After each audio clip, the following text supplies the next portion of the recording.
আসসালামু আলাইকুম বন্ধুরা, চলেন আপনাদেরকে আজকে জাল মরিচের খেতি দেখাই। জাল মরিচ কীভাবে হয়, আর আমিও কয়েকটি জাল মরিচের চারা উঠিয়ে লাগাবো। 10-12টা চারা লাগালে সেই গাছগুলোর ভিতরে যতটুক মরিচ আসবে না, সেটি ঘরের জন্য খাওয়া চলবে। ঠিক আছে, চলেন আপনাদেরকে দেখাই। এই যে আমাদের আব্দুল্লাহ বাবু উঠাইতেছে, তাকে বলছি যে কয়েকটা মরিচের পুলি উঠে নাও, তো সে উঠাইতেছে। তা আমি একটু ক্ষেতটা ঘুরে আপনাদেরকে দেখাই যে কীভাবে খেতি করতে হয়। এই রোদ্র খরান আসিল, তো খরানের কারণে ক্ষেতের চেহারাটা খারাপ হয়ে গেছে। এখন আজকে আবার একটু বৃষ্টি হলো, এখন একটু গোবর সোবর ভিটামিন দিলে ক্ষেতের চেহারাটা ভালো হবে ইনশাল্লাহ। তো চলেন আপনাদেরকে একটু ঘুরে ফিরে দেখাই কীরকম দেখা যায়। দেখেন, এগুলো সব মরিচের গাছ, এগুলো সব জাল মরিচের গাছ। আর এখানে এটা মাত্র কিছুদিন হলো লাগানো হয়েছে, তার আগে যেটা লাগাইছে সেটা বড় হয়েছে, সেখানে মরিচ আসছে। আর তার মরিচ গাছের ফাঁদে ফাঁদে যে দেখেন পানি লাউ গাছও লাগানো হয়েছে। এই যে পানি লাউ গাছ, এটি পানি লাউ গাছ মাঝে মাঝে লাগানো আছে পানি লাউ। আর এইটা বড় হয়েছে,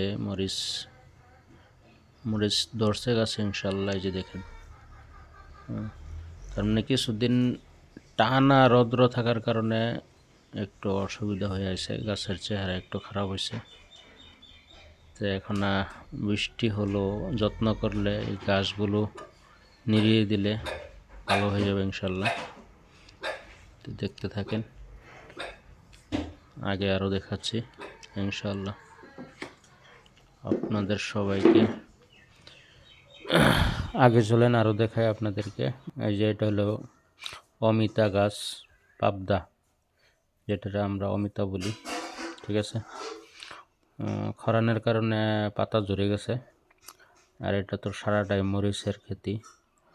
আমাদের ওই যে বাবু উঠাইতেছে মরিচের চারা, আর ওটাই লাগাবার কইছি যে কয়েকটা নিয়ে বাড়িতে লাগাই দিই, হইলে আল্লাহ জল পচা সারা বছর খাওয়া যাবে গাছের থেকে নিয়ে নিয়ে। আর বাড়িতে লাগানো হলে সেগুলো অর্গানিক হয়। যখন যেটা দরকার, দুটোর দরকার দুটো উঠাইলো, একটার দরকার একটা উঠাইলো। তা আমি ঘরে 2-4টা করে লাগাই থে দিই, এটাও ভালো করে লাগাই, একটু গোবর সোবর দিয়ে যত্ন করব, হইলে খাওয়া যাবে ইনশাল্লাহ।